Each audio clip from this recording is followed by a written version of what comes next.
Last week in the Hood Sprint Series, Matthew Hall dominated in South Florida and won underneath the lights. Here tonight, we're back underneath the lights and it's the start of a very unique stretch for the Sprint Series, and it all kicks off at Matrtinsville Speedway for the Old Dominion 200. It is Sprint Series night in America in Virginia. Hello everyone, it is Nathan Station here and welcome to Matrtinsville Speedway. And welcome to race number 9 already for the Hood Sprint Series, almost a third of the way through the season. And we still have a very tight championship battle, and at this point we could see that all year long. But we might see some short track tempers here tonight. Matrtinsville Speedway is known for that, and we'll see what ends up going down here underneath the lights. And we got Lagolit once again here tonight, and welcome to Matrtinsville Speedway. Hey. So honestly, this racetrack is a short track. It's one of the shortest short tracks on the schedule, but it's not impossible to pass. It actually has some pretty decent racing. Might see some bumping and banging, might see some bump and dumps, might see some door bang in the middle of the corners. But if you go too high off of these corners, you could slap the wall. So very technical short track. What do you think these 24 drivers need to do here tonight? Start up front. It's a bit too late to change that, but I feel like that's the easiest way, is starting up front and just getting a good start and being able to push farther in front. But yes, otherwise, be aggressive on the brakes, because otherwise it's easy to block somebody around here. So you need to be able to just surprise somebody by going to the inside as late as possible. Absolutely. And sometimes that can be a little bit of a troublesome spot, but unlike Homestead last week where we saw the multi-glue action, it's mostly going to be the bottom lane to go, maybe the outside lane to hang on to a position, but you want to run at the bottom. And I think definitely if you start inside the top 5, top 10, you have the best shot to win here tonight at Matrtinsville. And here's the early season point standings. Chase McClure is now the new point leader, only by 3 points over Hallie Anderson Jr. in second. Third is Campbell Moshmas 14. Fourth is Aaron Abel, who is back in the field today but starts 21st because he did not race last week. And he's in the tie with Corey Case, who now this week is not in the field. They are both 15 points behind. Alexander is in 6th, 19 points behind. Andrew Williams is in 7th, minus 20. B.B. Ruiz is in 8th, minus 27. Matt Black is in 9th, minus 28. And then Anthony Hernandez, who is back on the field here tonight, is currently in 10th in points, minus 33.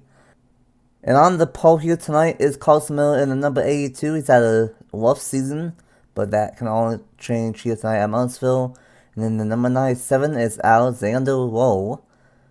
And role number 2 is the number 4 of Garrett Sandoska and the 57 of B.B. Ruiz. Role number 3 is the triad teammates of the CO5 of Dylan Stand Even and the O2 of Sammy Camara. Role number 3, or role number 4, is the car that won last week of J.O. Rippleton and the 90 this week and the 64 of Trey Smith. Hallie Anderson Jr. and Campbell Motion roll 10, starting inside the top 10. Matt Blatt and the number 50 of Chase McClure, 93 last week's Matthew Hall, and the 87 of Michael Lewis, the number 13 of Zane Davison, and the 88 of Cement Oskin. The 52 this week is Nathan Attribute and the number 3 of Vinny Scholes, the 98 of Andrew Williams, and the number 1 of Nathan Faden. And then the 4 drivers that are in the back of the field, 3 of them are returning: Aaron Abel in the 37, Anthony Hernandez in the 96, Spencer Lee in the number 81, and 1 new driver this week of Truly Armstrong in the number 99. 50 laps on tap, and I'm going to put you on the spot. Who do you think will win here at Matrtinsville and get a hot dog in victory lane? Well, I'm gonna go for a driver who hasn't had a great season. I'm gonna go for Garrett Zendowska. Starting 3rd, it's the best spot here, and I mean he's been able to qualify well, so he probably has some speed in the car. Let's hope for him. I don't jinx him. But yes, I think he's starting in the ideal position for a short track like Martinsville here in third. Definitely, track position is going to be the key of the game here tonight. Unlike Homestead, where you can make the way from the back to the front and run all over the place, you want to start up front and you want to start and one on the bottom lane. Pace car will dive down to pit road. And it is Sprint Series Night in America at Matrtinsville Speedway. And Carson Miller and Alexander Rowe will lead us to the green at Matrtinsville Speedway.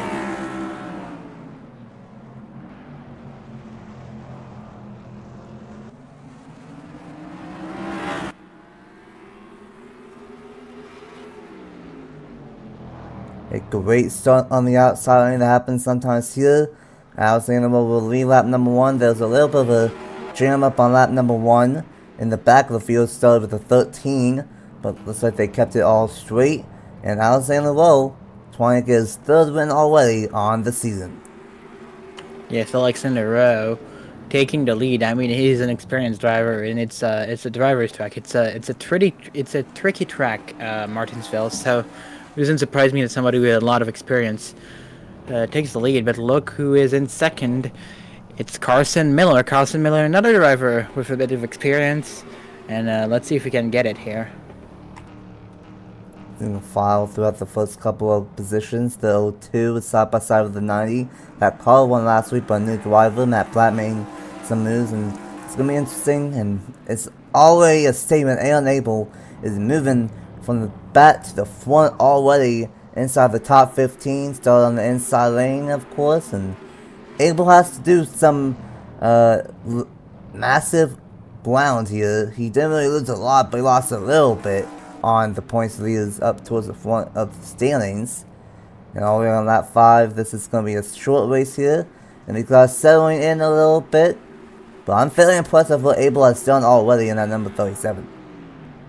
Yes, but that's the easy part, you know, the start when you start to overtake a lot of people, especially if you're under in the inside lane.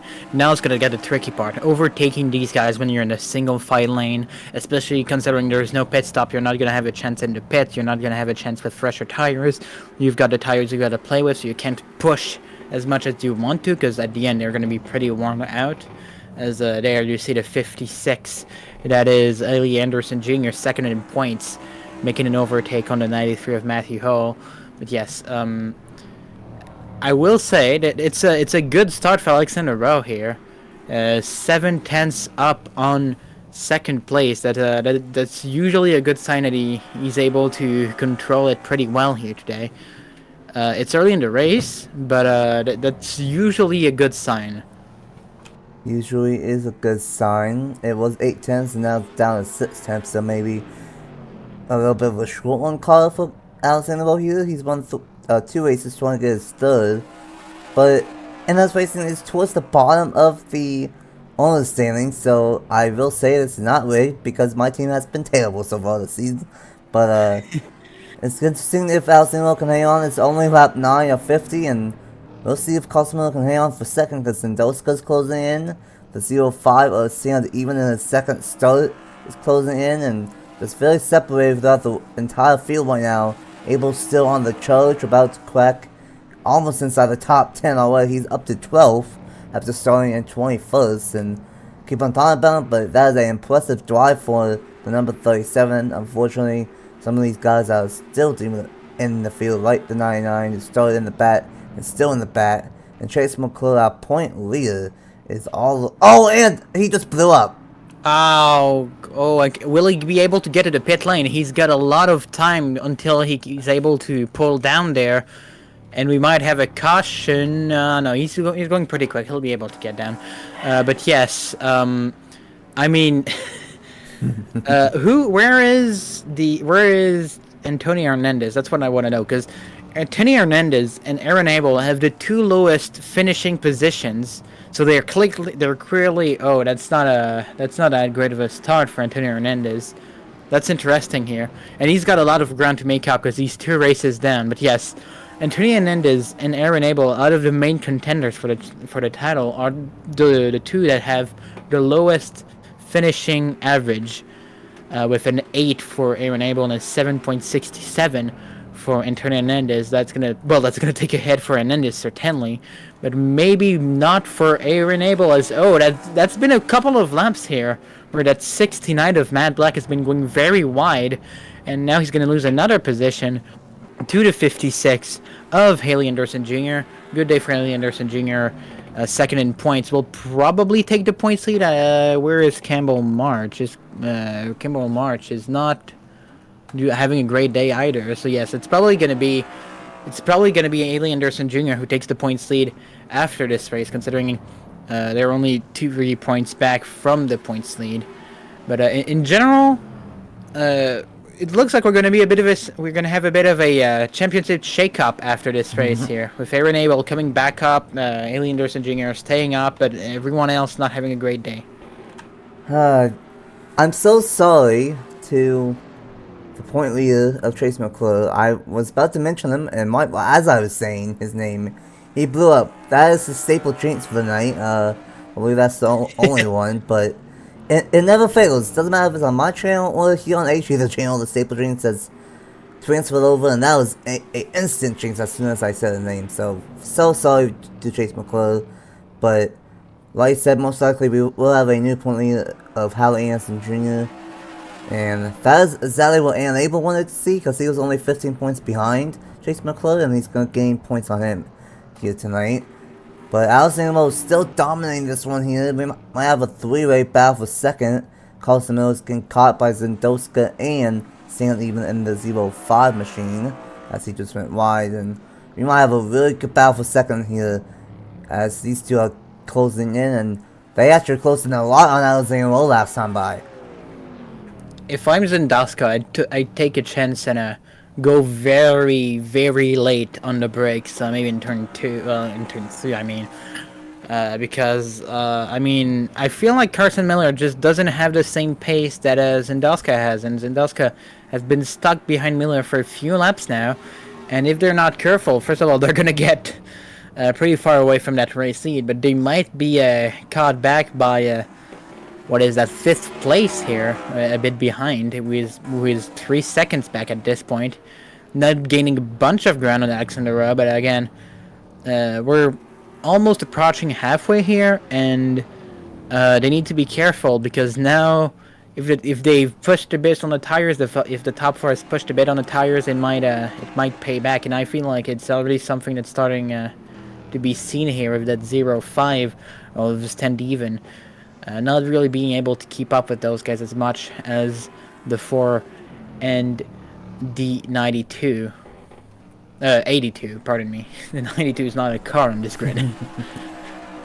I definitely think that Zendoska has a better long-run car, and I think he's been saving his stuff a little bit. It's not a ton of tire, but with Matrtinsville, you need to save your stuff on these short tracks, and Zendoska, I think, has done a good job. He's running a little bit lower of a line than Carson Miller at the moment, and he might be able to get that second place spot. And the thing is, we're not even halfway through this one, so if Zendoska can just get past the A2 relatively quickly, and then have about 15 to 20 laps to close in on the 97, then we could have a battle. But Alexander Lowe doing a great job here tonight.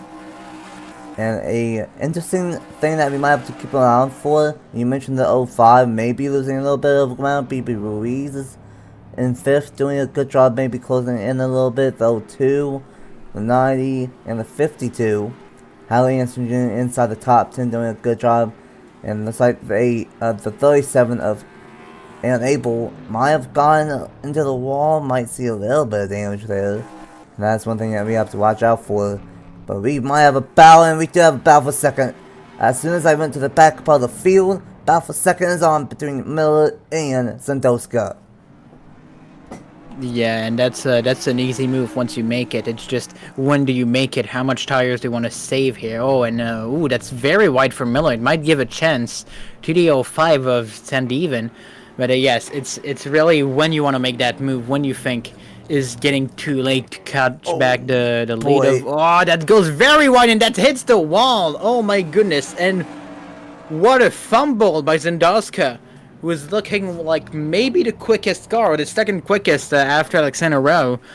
And that's going to be a bit of damage, and that's going to take a bit of time off, not too much, but especially The important part is that now Zendowska is fourth and is a bit further back, and maybe now person with the most chances at finishing second, because I don't know, except if we get a caution 2 seconds back. I don't think they're catching back Alexander Rowe. I mean, if you're looking at the 05 here, I feel like it's looking pretty good, and there you go, it goes to the inside stand even on Miller for second place. Great one for Center Even. Made his first start last week at Homestead, Miami. Didn't really feel like we talked about him much, but he's definitely having a standout performance in the second start on the short track here at Matrtinsville, and he's going to get past Carson Miller with ease. But because of what the Ford did, that held up both of these guys, and I'm impressed. And look who's catching back. Alexander Rowe is... Look again. Oh boy. Yep, the Ford... Zendowska might not finish fourth. He might still have a fast car. Maybe, but genuinely when you hit the wall, you still... While it's not... Aero's not the most important at Martinsville, it's still relatively important, especially with cars that don't have as much grip as Prince Series cars. I feel like he might be disadvantaged a little bit, just enough that he won't really be able to contend for that second place. But Miller also goes wide. My goodness, seems like the tire wear is getting to these guys, and there's still more than 15 laps to go at this point.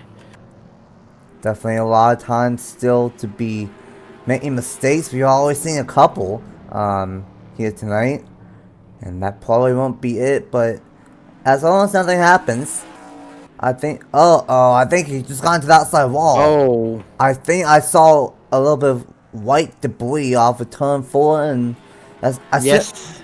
The saber chains is strong here tonight, because I was about to say, as long as nothing happened to Alexander Rowe, he would cruise to win, and now he made a mistake of his own. Seems to have hit the wall pretty hard there, because he lost a bunch of time, and he's lost even more time this time. Oh, we might have a very different race here. It might be a question of who can catch Alexander Rowe the quickest, and how well can Alexander Rowe block. But I mean, we'll see this time. If he doesn't lose time, it's just that he was slowed down. If he loses time again, it's a question. Yeah, no, there we go. He's still up to speed then. So that's that wasn't a major hit. Might have gotten too enthusiastic for nothing here. But I mean, he needs to be careful, because if he pushes too often, first of all, he might lose that lead. He might spin himself out. We've seen some guys here just pushing too much and losing the car on the exit, hitting the wall, and then spinning to the inside of the track. And while it's no damage, it's going in the rear of the field, and then you're basically done for the day with hopes of a good point. And Alexander Rowe needs a good run, because he is sixth, but he has run every race. If he misses a race, he'll lose a bunch of ground on everyone. And we've seen that good cars have missed races and been able to stay pretty up front. And the championship, Aaron Abel's one of them. So yes, he needs to be pretty careful here. But I mean, as we're looking back at the rest of the field. We might have lap traffic. It looks like Finish shows has some damage. Probably got into the outside wall, and that could be another factor. And another factor is out there looking to the wall a second time on this late race shenanigans. And now look at the gap. It is the closest it has been since the start. Stand even might have a standout performance here tonight, trying to beat Alexander Rowe, who's trying to get his third win in 9 races. Man, I mean, what a change of pace, and that's just what happens when you have old tires around this track. You slide around a lot, and yeah, it's not looking great for Alexander Rowe. He might still win this. He's still in a preferred position, at least in my opinion, to win this. Having the lead at Martinsville, it's pretty important. But if we get lap traffic, if he's hitting the wall once more before the end of this race, it's probably over. Especially with how close the gap is. Stan even is closing in very, very fast here. I think he knows that, hey, Rose made a couple of mistakes. Be there in case he does another mistake. Where if you can get close enough to him maybe force the veteran into a mistake, because already 2 of them. Lap 12, I don't know if they will be an issue if Will keeps on making a mistake. It is not over here at Matrtinsville, as ironically as me and Travis's cars bowing out for the race run here tonight on a short track. Carson Miller is in 3rd, and I've been looking at this 57. BP Ruiz has a long one car, and he caught up with the 4, and now he's going to try and take this 4th spot away from Zendoska, a night of what could have been for that number 4 team. Could have got 2nd and maybe even won if it didn't get into the outside wall. Somebody who I think will be pretty disappointed is Carson Miller. What could have been if he was able to defend that 2nd place, he could have been the car battling for the lead now, but it's not really what's happening, and he doesn't seem like he has enough tires to as someone else hit the wall pretty hard there. Was that the 13 or the 88? I don't know. Probably somebody one of these two. Yeah, probably one of these two. I guess the 13, but I'm no certainty of this.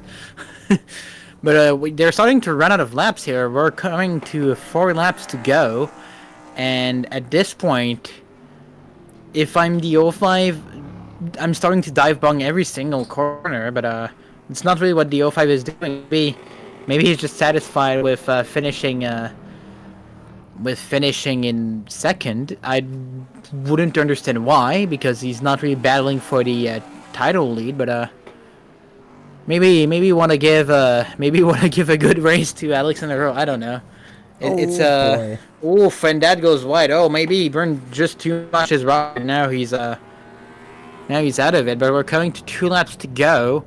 Take it away, Nathan, because it's still pretty tight for that battle for 4th, and for that battle for 1st, maybe.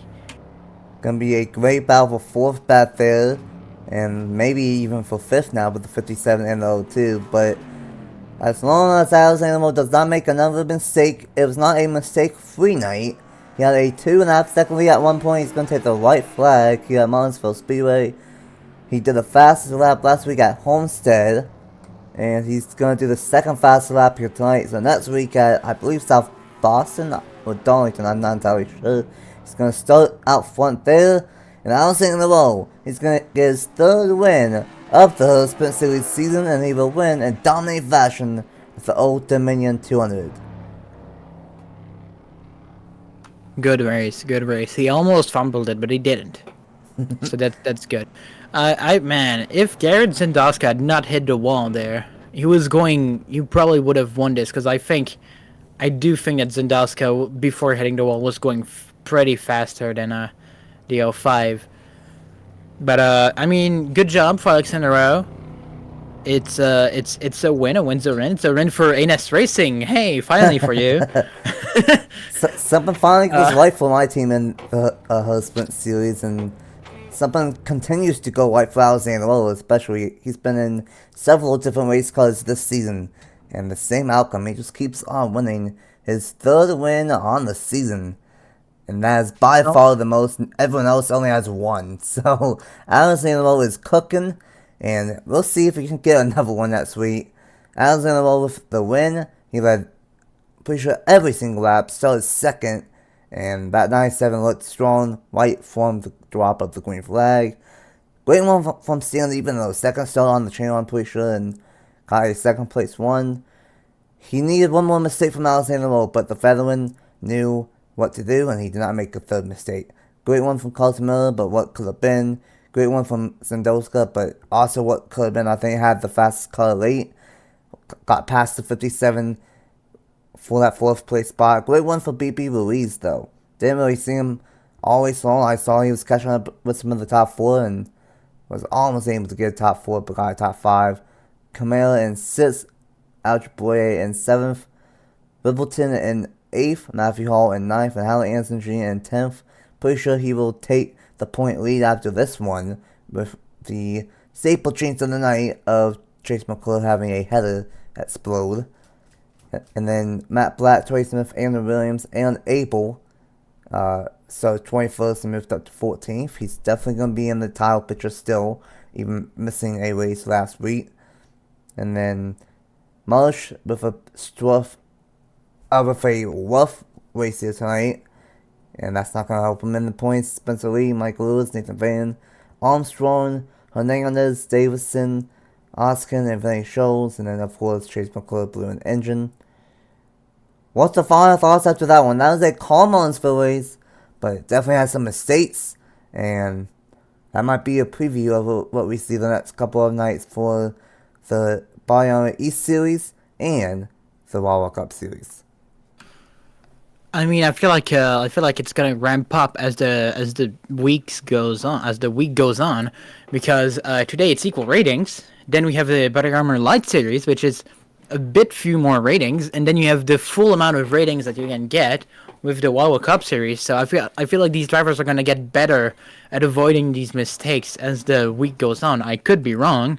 Maybe they're gonna think they're better, and then they're gonna push it, and we're gonna have 2 caution fests for the next 2 races. I don't know. Well, I've recorded the Body Armor Pro Series Light Series race, so I know, but I won't tell you. Watch tomorrow. It's a good race. It is a good race. Yes, it is a good race, but I mean, it's an interesting race that we're having, and it's a completely different style of race. Alexander Rowe still wins. Alexander Rowe is good everywhere. It seems like we're last year. Things just don't change here. Alexander Rowe still good. He might be a championship favorite if he continues this pace that he's been having in these past 3 races. Oh yeah, Valley Dow. He got a good one again at Homestead, moved up 3 positions in points, and then obviously he's tonight because he's still winning 9 races, and some things just don't change. I might be winning it, but Alexander Rowe is still having a strong season. Gonna quickly look and see of where we are at next week. Of course, you guys will see the sign-ups here and where we are winning on the screen. And next week we are at Darlington, so I was right with my second what I said. We will be at Darlington next week. That's gonna be a fun one. And gonna have to watch out for the Darlington stripe there next week. Thanks for joining me once again here tonight. And congratulations to Alexander Rowe on his 3rd win already of the season. The points will be at the end of the video. And we will see you guys next week at Darlington Raceway for race 10 of the season.